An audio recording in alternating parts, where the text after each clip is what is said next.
Continuing with how our hands affect communication and are useful in transmitting information, here's something that most people don't think about, and that is how we preen ourselves.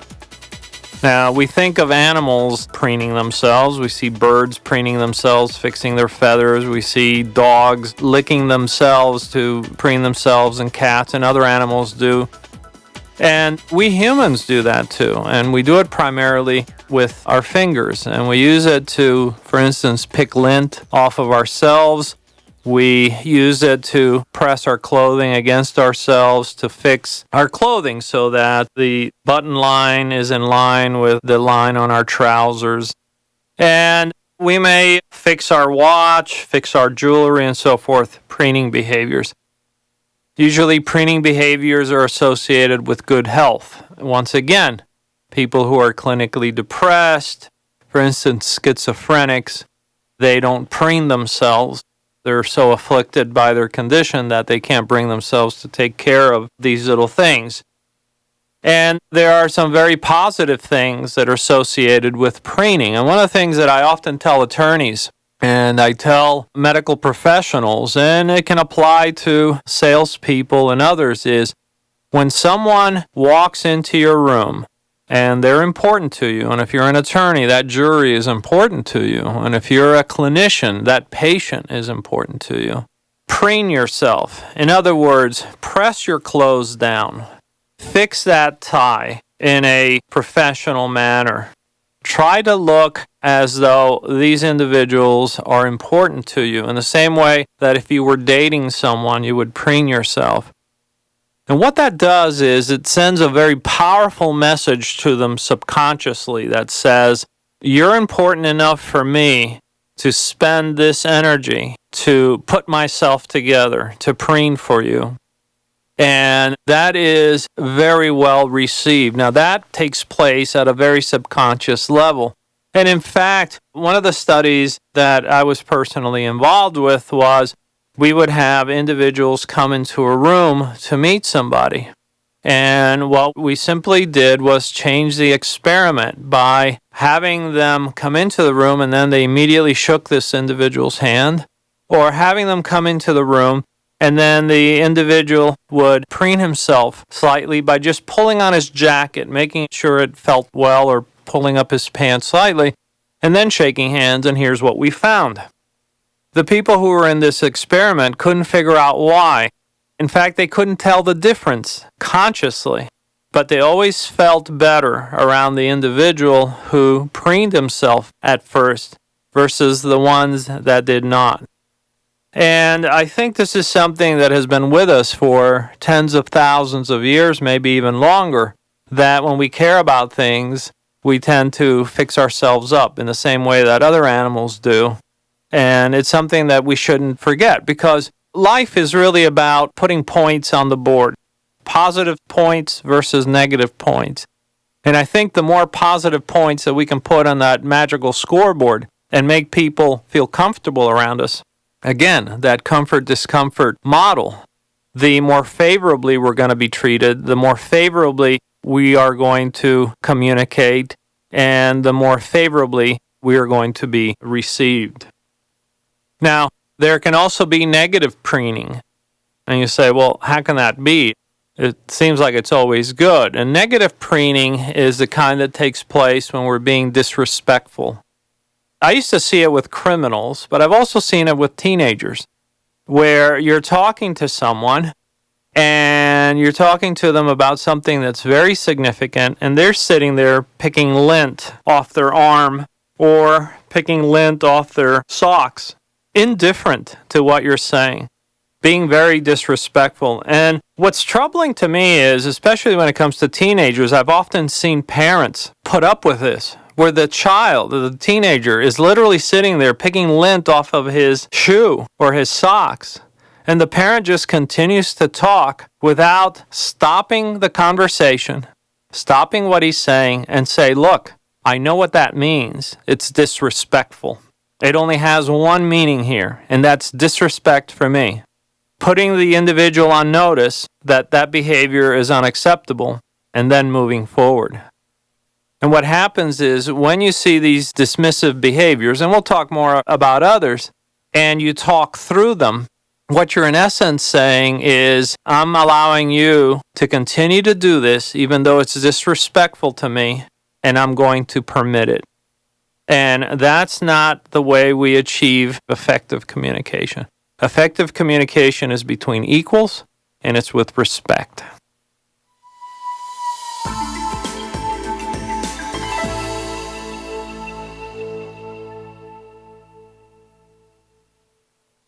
We've talked about the hands as being illustrators, touchers, thermometers, healers.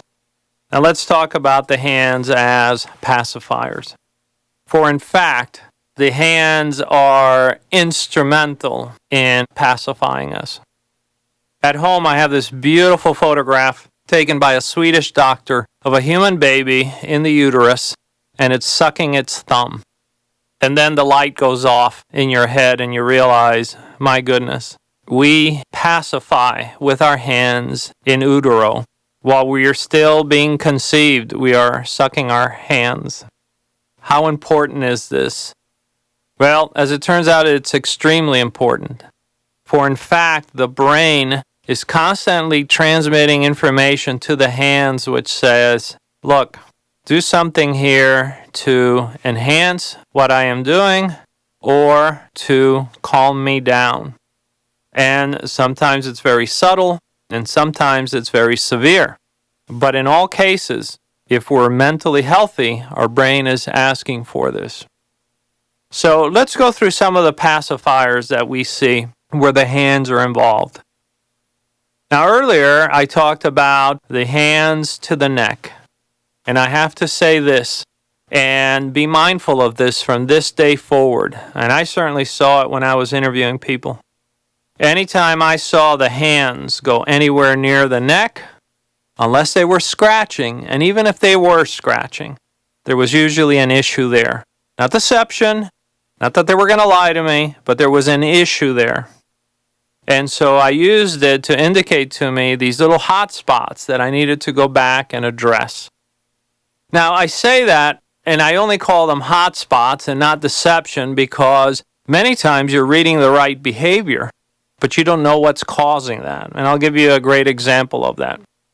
Years ago, I had a woman in my office, and I was investigating her for her complicity in a white-collar crime. Now, I was assisting another agent on this. And normally, when we invite people to the FBI office, they're very nervous at first, but then they tend to get less and less nervous. They tend to norm out, become more normal. Well, this woman was somewhat nervous at the beginning of the interview, but about an hour and a half into the interview, and I'm just asking her general questions, not questions relating to any crime, she's becoming more and more nervous. She's scratching her neck. She's touching her neck. In fact, she was rubbing her neck so much that it was becoming red on the right side of her face. And I'm seeing all these behaviors, all this neck touching, and I'm saying, aha, Mr. Navarro, you teach this stuff, and you tell your students there's an issue here. And the question is, what's the issue? Because we haven't asked her any questions yet about her involvement in the crime. But I let it go on for a few minutes more. Now we're almost at 2 hours. And finally, she's rubbing this and she's biting her lips and her facial muscles are very tense. And finally, I said, we'll just call her Mrs. Jones. Mrs. Jones, is there something that's bothering you at this very minute? And she says, yes. And I'm thinking, great, she's going to confess. And I said, well, what is it? And she says, I only had quarters for 2 hours in the meter and it's coming up on 2 hours. And then it dawns on me. I was reading the right behaviors.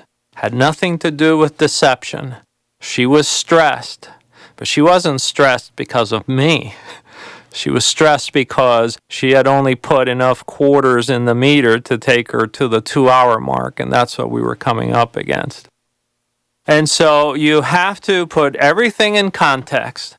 You have to ask yourself, why am I seeing these behaviors? Are they accurate behaviors, but what are they accurate as it relates to what? In this case, she was worried about the meter. And as it turns out, in the end, she wasn't involved in this crime. And in fact, what had happened is her husband was signing her name to certain documents, and he was the white-collar criminal. So it was a lesson for me in humility that you can read the right behaviors, but you have to pursue that information and determine the why, and not assume that it's because the person is guilty or they're lying. So here she was, touching her neck and so forth. And I've had other people that don't touch their neck. I've had other people that avoid their necks completely, but they're rubbing their forehead, or they're pulling on their hair, literally pulling their hair, or they're rubbing their nose, massaging their nose. They may be pulling on their upper lip. They may be stroking their chin, massaging their ears, pulling on their earlobes. They are pacifying. Just as that baby was sucking on its thumb, these individuals are doing something with their hand which is serving them to calm them down. And it doesn't necessarily have to be around the face. They can be holding objects in their hand.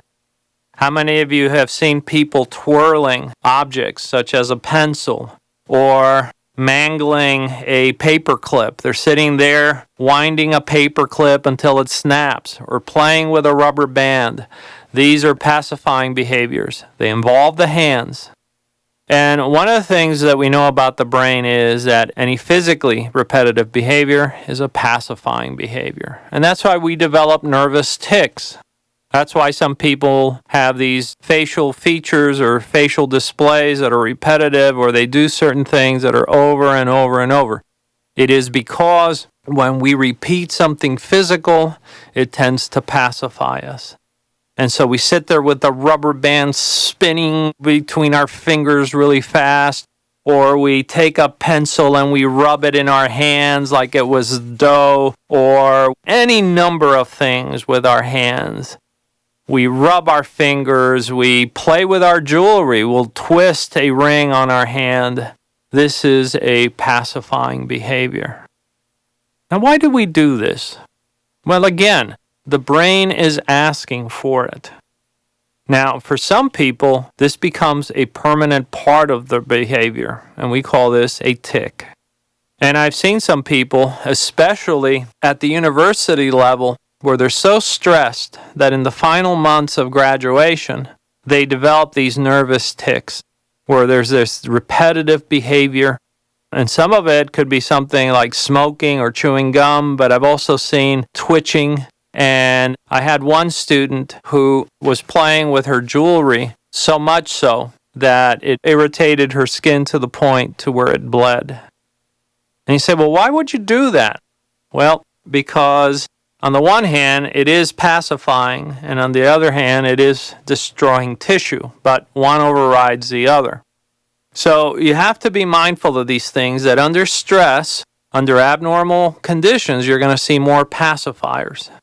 And obviously, when things are normal, you'll see less of it. But that doesn't mean you won't see a pacifier, because there's been many times when I'm sitting in my backyard and I'm reading a book, and I'm sitting there stroking my head with my fingers, and I catch myself doing that, and I say, why am I doing that?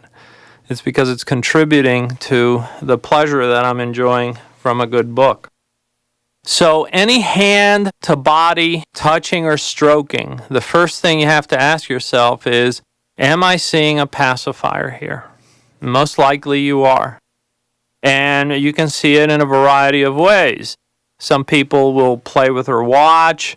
I've seen, for instance, Prince Charles. He's always fixing the buttons or the cufflinks on his shirt. That's a big pacifier for him. First of all, he doesn't like the public all that much, and so by creating this barrier with his hands and playing with the cufflinks, it serves to pacify him. We can also pacify ourselves with others. I remember one time I was in an elevator with my daughter, and the elevator all of a sudden just gave about an inch or two away. I mean, it just sunk about an inch. And in an elevator, that's actually quite a bit. And I remember the rest of the ride, I was stroking my daughter's hair, telling myself, oh, I'm pacifying her. No, I was pacifying myself because I was really scared. And in fact, she said, Dad, you're hurting me. And I didn't realize just how forcefully I was pacifying her. And one of the interesting things about pacifying is that we are innately prepared to do this. Children, for instance, who live amongst each other without parental care tend to pacify each other. I've seen this many times at funerals where someone is crying, someone feels particularly bad, they've lost a loved one, and then someone comes along and puts their arm around them. And one of the things that I've found is that when we are so distraught that we can't pacify ourselves, because we're social animals, others usually step up to the plate and pacify us. In fact, provide that very touch that's so essential for our good health. One of the things that we learned after the fall of the wall, we found behind the communist bloc in Albania, Romania, Yugoslavia, and other places, was there were institutionalized children because they had been abandoned. How poorly they performed cognitively, because one of the things that these children lacked was someone who was caring enough to provide them with these positive strokes, with these daily pacifiers that we take for granted that are given to us by a loving parent or a caring individual, but were absent in their lives. Now, one of the interesting things on a chemical level that happens to us, whether we're touching somebody's hand or someone is touching us or we're pacifying ourselves, is that these very powerful chemicals in our brain are released whenever we pacify. And so the chemical oxytocin, which is a powerful opioid, it tends to relax us, it tends to cause vasodilation, it promotes good health, and is definitely needed for interpersonal communication and interpersonal growth. The more we touch, the more haptics that are involved, the closer we are to each other, the better we feel. When we don't touch, when there's the absence of pacifiers, is when we see these lowered levels of oxytocin, which can obviously afflict us not only mentally, but it can affect our good health.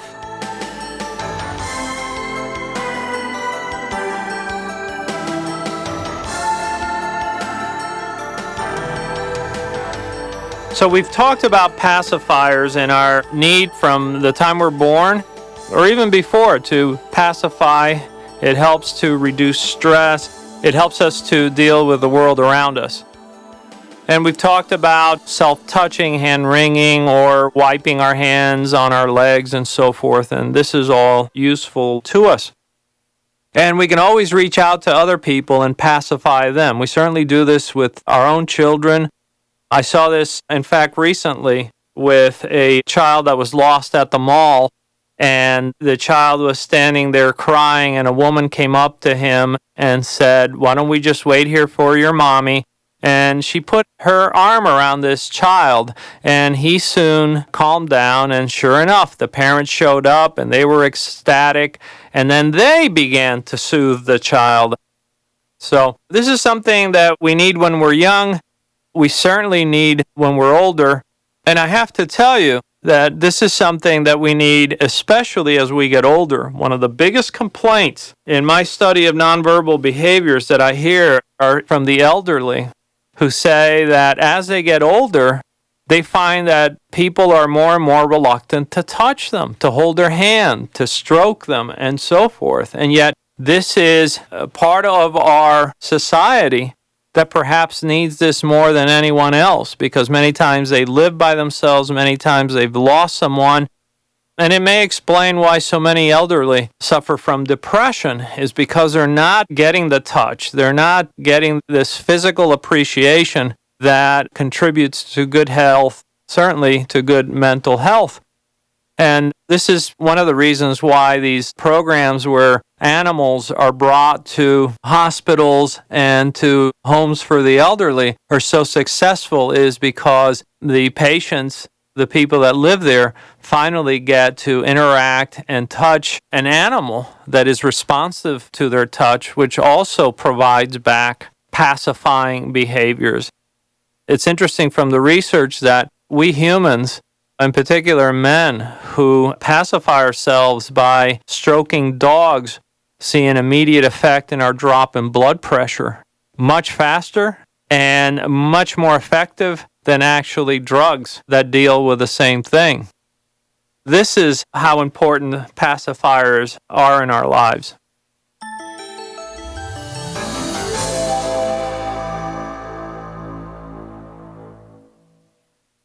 Now, one of the things that has to do with touch and hands and pacifiers and so forth is what happens when we shake hands. And shaking hands, in fact, is probably the first and only time we will actually touch somebody that may be a stranger to us. And how we accomplish that and how we do that is really significant. Now, the shaking of the hands is very much a cultural phenomena. It's a social phenomena. It's driven by the society in which we live. For instance, if you go out to Utah, they have out there what's called the Mormon handshake. It's a very powerful, hearty handshake. It lasts for a really long time. And then you go to New Mexico and you shake hands there, and it's a very brief touching of the hands. There's almost no squeezing. And then you go off to New York, and there's the touching of the hand, there's the hard squeeze, and then there's the touch on the elbow and the shoulder and so forth. And then you go to India, and you go to shake hands, and it's a very weak handshake. Well, what does that tell us? Well, it shouldn't tell us anything more than this is a culturally derived artifact.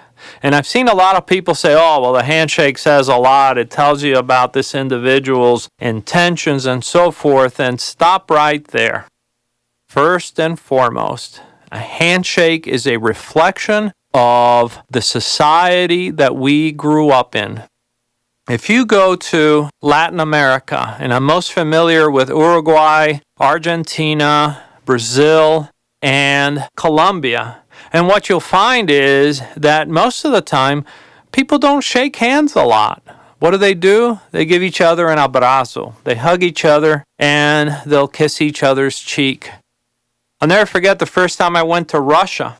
You shake hands one time, and after that, even the men, they just kiss you on the cheek. Forget that handshake.